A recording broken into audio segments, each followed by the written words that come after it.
Today, on Florida Sportsman Project Dreamboat, the 19-foot Shamrock project is moving along and seems to be ready to enter the painting stages. But has the crew made a costly mistake? We get the engine up, we get it set in place, and I go, oh man, it looks like we're going to run into some problems with this installation. Florida Sportsman boating editor George LaBonte heads offshore with Craig Brunstein to put his custom 26-foot Mako to the test. What started out as the need for a second live well on this boat snowballed into a project that ended up being a total refit. And the crew at MCU races to get the 18-foot Boston Whaler all wrapped up and ready for owner Michelle Shearouse's initial sea trial. So today's the day Michelle comes to pick up her 18-whaler Outrage. I'm so excited for her to see this boat. This thing came out incredible. Oh my God, that's it? Oh my gosh, whoa. All coming up on Florida Sportsman Project Dreamboat.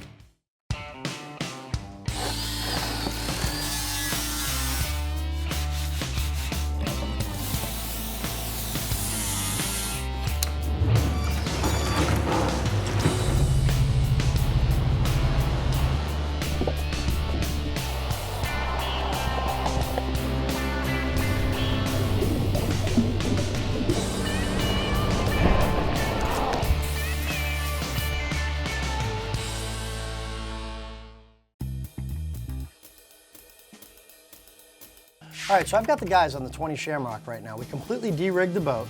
We moved it over to the paint booth. The guys are prepping this thing, getting it ready for its paint work. We've got the primer on the Shamrock, but Steve made a good point. I'm not a big inboard guy like I've said in the past, and he's actually done some of these installations. It'd be a really good idea before we get this fancy paint job all done that we dry fit this engine at least a couple of times to make sure everything's perfect and lines up great. That way, if we've got to do any other modifications, then we'll be able to handle that and take care of it without having to fix paint work. My Mercury inboard engine just came in for this Shamrock project boat that we're doing. Told Brian I'd love to do a test fit, make sure everything's going to fit right. Just in case we got to do modifications, it's easier to do them before the boat gets painted than after. So Brian agreed on that, and then, so we got the boat over here. Me and Robbie, we're going to do a dry run with this engine. We get the engine up, we get it set in place, and I go, oh man, it looks like we're going to run into some problems with this installation. But not really, we just had to raise the engine pads a couple inches. And that's no problem at all. Roberto can knock that out in a heartbeat, and then he can send the boat to the paint shop to get painted. And then it will come back to me and I'll get this boat rigged out.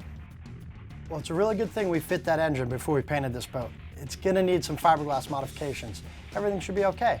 We'll get the boat primed after that, then it's ready for paint. So spending a little bit of time with Dave, I've realized he's not a real big fisherman. And this boat, it's not really a South Florida boat. This is more like a northeastern style boat, but real clean, real classy. So I'm gonna stay away from those light colors that we've been doing on a lot of these other refits, and I wanna do a nice dark blue hull with an oyster cream inside. When this boat finishes off, this is gonna be unique, one of a kind. He's gonna really enjoy driving this boat up and down the intercoastal. We just got the 20-foot Shamrock back from Steve. We had to do a dry fit, change a couple little things. We've got the thing in final primer. We're gonna do the hull flag blue, dark blue color. It's actually gonna turn out really beautiful when we're done. One thing I really like about the dark colors is when I'm spraying it, I can see exactly how much material I'm putting on. Darker colors can be a lot harder to work with. Any imperfections, any body work that's missed, bugs, anything like that, you're gonna see it. It's gonna smack you in the face versus like a white or a lighter color. It kind of hides in the paint. With the darker colors, I personally like them the best. I can see what I'm doing when I'm starting to lay out the pattern. I can see if I gotta slow down or speed up. And when you're done with it, when you stand back and you can see that mirror reflection, it's just, you know you knocked it out of the park. It's an adrenaline rush for me. So now that Mike's got the hull color on, the interior is all painted, they've been taping this boat off now, prepping for the non-skid. Mike's ready for me to help him make the color. All Grip can make any color you want, but Brian really likes to throw his own little custom tweaks and touches into it. There's no right or wrong answer when you're doing it this way, but if the boss is not happy, then the paint job's no good. We took the oyster white we sprayed the inside of the boat with and took a little moon dust and kind of added it in there and made a nice clean two-tone effect. What Brian does is he'll start to pour a little in, he'll mix it up, and he'll actually go put it up on the boat and start checking it. You know, until he finds that certain color he's looking for, and he's just going to keep on adding and adding and adding more material until he finds that perfect little edge that he likes. So as soon as Mike and I got that color figured out, I told him it's time to go, pull the trigger, get that non-skid on. I need to get this boat into rigging. This thing's looking really classy. Once we get the red boot stripe on, get the chair in place and start getting some of the hardware on this thing, it's going to look really beautiful on the water. When we come back, FS Boating editor George LaBonte joins Dreamboat owner Craig Brunstein aboard his custom 26-foot Mako in this week's Mans Dreamboat segment. This segment brought to you by Boat Outfitters, trusted manufacturer of quality marine products. Luck happens when preparation meets opportunity. As a supplier of over 200 leading boat builders, at Boat Outfitters we understand what it takes to have a successful day on the water. That's why we offer hundreds of tackle storage systems and the ability to design custom tackle centers to your specifications. From plier and leader holders to custom tackle boxes and fillet tables, Boat Outfitters has what you need to customize and organize your boat to your unique fishing style. Is your boat ready? Visit BoatOutfitters.com. Welcome back to Florida Sportsman Project Dreamboat. Join us for this week's Mans Dreamboat segment. George joins Dreamboat owner Craig Brunstein aboard his custom 26-foot Mako. Florida Sportsman began these features 30 years ago, and the dreams just keep getting better. This week, we meet up with Craig Brunstein of Tampa, Florida. Craig's family has owned Mako boats since he was 10 years old. Now, they've gone through several different models of Mako, but the 261 Craig owns today is the boat he's decided he likes the best. What started out as the need for a second live well on this boat snowballed into a project that ended up being a total refit. All right, Craig, well, we're finally underway here. We're getting ready to take off on your 261 Mako out of Stuart, Florida. You know, while we were sitting there at the ramp getting ready to leave, I started thinking about the Mako brand, how much brand loyalty that they've built. Yep. And you've had a Mako since before you could drive a car. Yeah, before I even had a car. Yeah. I had bought my first Mako my junior year in high school. Yard money, just saved up and bought a 20-foot Mako. What about this boat, or Makos in general, has been the big appeal to you? Yeah, well, of all the Makos I've had 23s and 20s and a 15, and this is by far my favorite hull. In this size range, it's only 26 feet, but it's a big 26. It is a big 26. It's got, I have more room in the back than most 34-footers have. We got all kinds of room to do whatever we want to do, whether it's kingfish tournaments or bottom fishing. What do you say we take a ride and go do a little fishing? Sounds good, let's go. All right, man. It was a beautiful day on the ocean, so we took a ride out on the beach where I had a chance to sit down with Craig and really pick apart the details of this build process.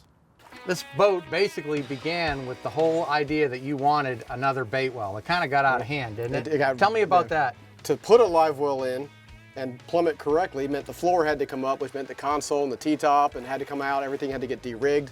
So then once we fixed the fuel tank, a new fuel tank, had to do a new floor piece above the tank, and then it didn't match, so it was time to paint the whole boat. In for a penny, in for a pound, though. I mean, you basically went through every inch of the boat by the time you were finished. Yeah, everything from the rub rail in is brand new on the boat. We added these compartments that Mako, there was nothing here, so we added some compartments for usable space. That one there has got a Glendenning hose saltwater washdown reel in it.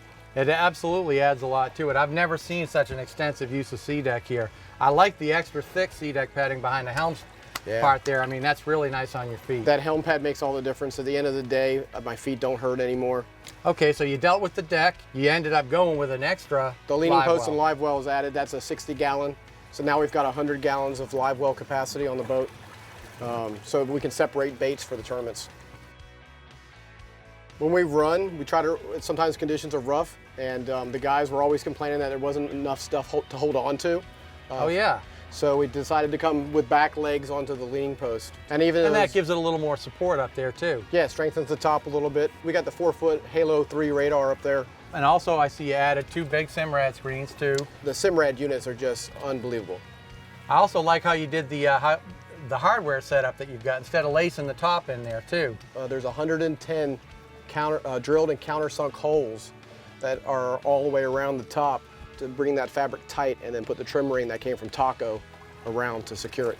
Got rid of all the Mako old aluminum hardware and went to pop-up cleats cup holders Just everywhere. modernized. Yeah. Although, speaking of modernized, there's something on the boat that you didn't modernize, and that's the windshield on it. No, because I love that classic That look. is actually a signature of this boat, for Yeah. sure. As far as I'm concerned, don't you agree? I Oh, mean, completely. That windshield says it's a Mako. And on the front of the boat, we added a rocket launcher. There used to be a chair up there, and we don't sit down and fight a fish, but we do kite fish. And now we can manage all the rods for the kite right from the rocket launcher at the front of the boat, and the back of the boat is wide open and left to fight a fish. so tell me some more about, why you like the 261. Yeah, this is my second 261. You can tow it with a half-ton vehicle. Oh, really? So the boat is easily towable wherever I want to go, but yet it's got enough weight that it's seaworthy enough to go to the Bahamas. She's big for 26, she rides great, she's heavy, she'll go through seas. I just wanted to make it more my own boat. Put your My own personal touches. stamp on it. Also, another thing that really kind of jumps out at me too, Craig, is that you did 95% of this work yourself. Yeah, the only thing that I really didn't do was the paint. But all the design work for the cabinets and everything, that was all me. The installation of all the hardware, the cabinets, the stereo system, all the electronics, that was all done because we couldn't afford to send it out to a shop and go, here, just get it done. Well, Craig, it's been a really enjoyable day, man. I mean, I'll tell you what, this boat has brought me right back in time to like the 1980s, when this was the biggest center console really you could buy. For a 261, this boat is a very special boat.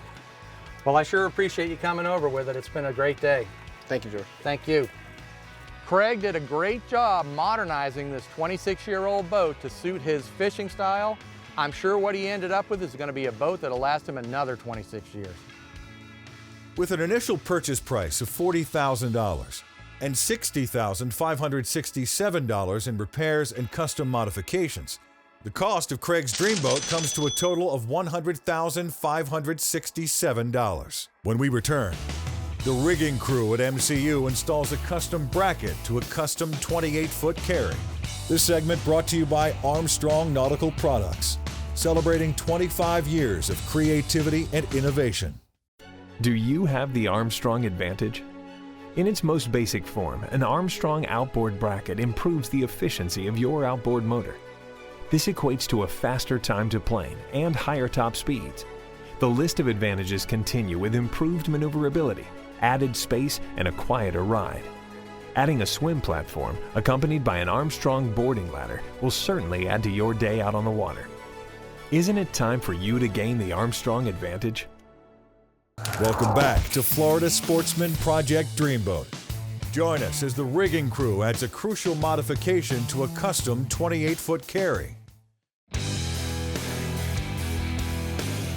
All right, so I got a phone call from a guy named Tim McKernan. He's actually out of Miami, down in Homestead area. He's got an old carry that he's been restoring himself. He brought it into a shop for all the finish work. He wasn't happy with where it was going. He didn't like the final paint job the guy was applying to the boat. So he reached out to me to see if I'd be interested in finishing the boat for him. I told him I'd be able to help him out. It wouldn't be a big deal. First thing I had to do was call Armstrong, get them involved. Because this boat was an inboard boat, now we're going to outboards, I had to make sure all of the structural modifications were correct and also build a custom template so the guys over at Armstrong would be able to build my platform to where it would fit right up to the back of the boat. We just got the bracket in for the carry boat, and this is a special built bracket because the transom is not flat. It is a little curved and it has like a little molded outstep on it. So Roberto did his magic. He had to make a template to send over to Armstrong to have this bracket made for this boat. As normal, Roberto nailed it, got it right on the money. I received the bracket, now I have to get it up on this boat. And with this bracket, we have no room for error. We've got to get it in the right spot the first time because, yeah, we'll have a little adjustment with the engines, but not a whole lot. We're going to set it up and we'll mark some temporary holes just to hold it up in place. Stand back, check it out, make sure we got it level, shoot some measurements, get it back off, get them pre-drilled to see if I'm going to be able to through bolt all these. In this one here, I had plenty of room and I was able to through bolt every hole, which is a good thing. The transom's different thicknesses in different spots. Our stainless steel bolts, they come with a shoulder.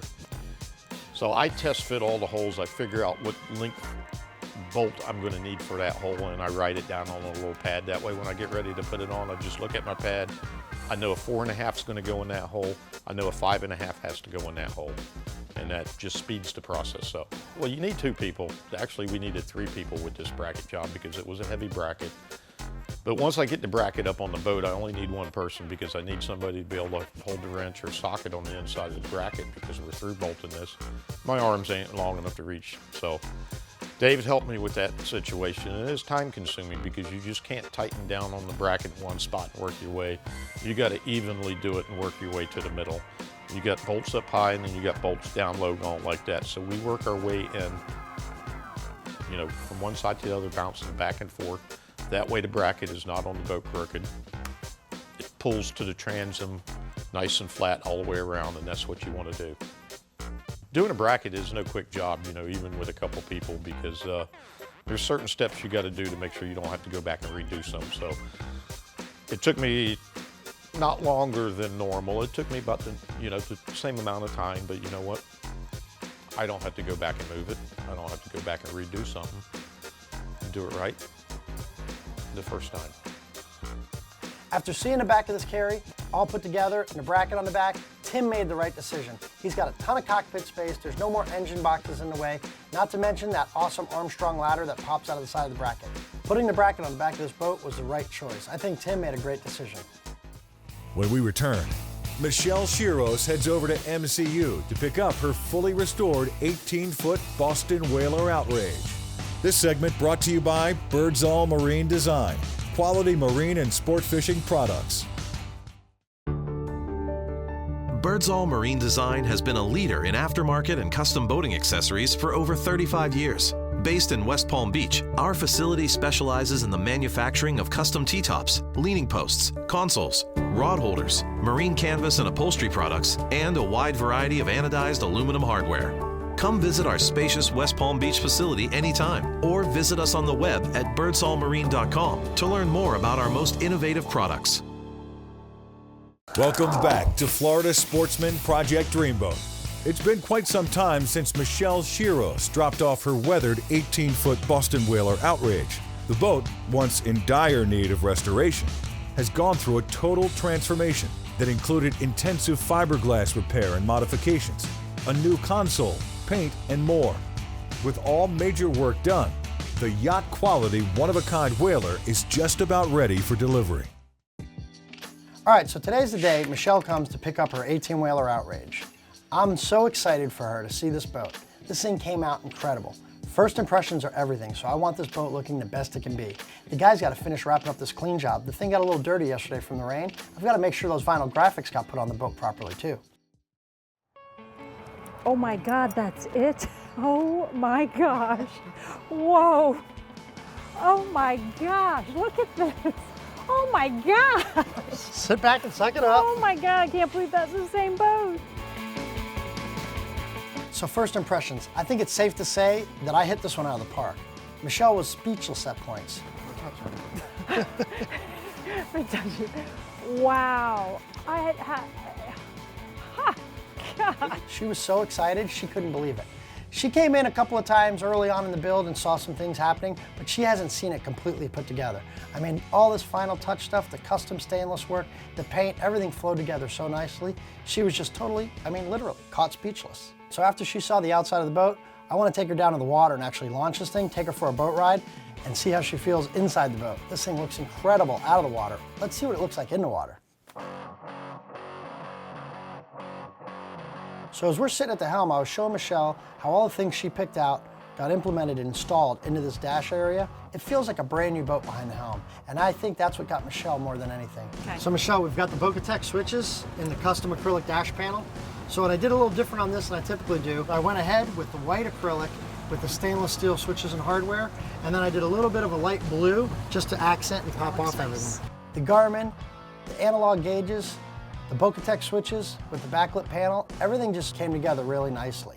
Another big thing with this custom console that we built for the boat is the access to get inside. Before, she had a simple little small hatch and you couldn't get completely inside the console. So we checked out the inside of the console and showed her how much more room and storage she gained from that old console, and she couldn't believe how much room was inside there. So we had that Birdsall leaner chair that I made the decision to go ahead and rebuild for her and make it like brand new. This is the original chair that your kids grew up using and working and playing with. and everyone was holding on to for all those years. So what we did, we rebuilt everything. The only problem was the back piece was built out of wood and fiberglass, and it was rotten in the wood core. Right. Yep. So we had to get rid of that. I made you a new plastic back. This is great. We changed the layout. I gave you some cup holders you didn't have before. Right. And then we took the fiberglass box on the inside that was beat up, and That we looks redid good. it, glassed What is it, that? painted it. What's this on- is that's fiberglass. glass. This is Okay. painted with all grit. Nice, very nice. All right, so moving past the rocket launcher seat, we step into the cockpit of the boat. Now that's where Michelle was totally taken back. All right, Michelle, do you notice anything different about back here now? Space, man, space, All right, clean. so look at the cockpit space in the back of this little whaler. You had that silly transom knee that was back here that Eric Right. complained about. He said the Right. first day when you guys came, he was like, it's ridiculous. You trip over it. I said, let's get rid of that thing. Yes. I also said, let's give you a bilge. Yes. And after showing Michelle the idea of the bilge inside the whaler, I think she got a way better grasp for why I wanted to do that. All the rigging, wiring, harnesses, pumps, they're all down below the deck now, instead of being mounted outside on the exterior.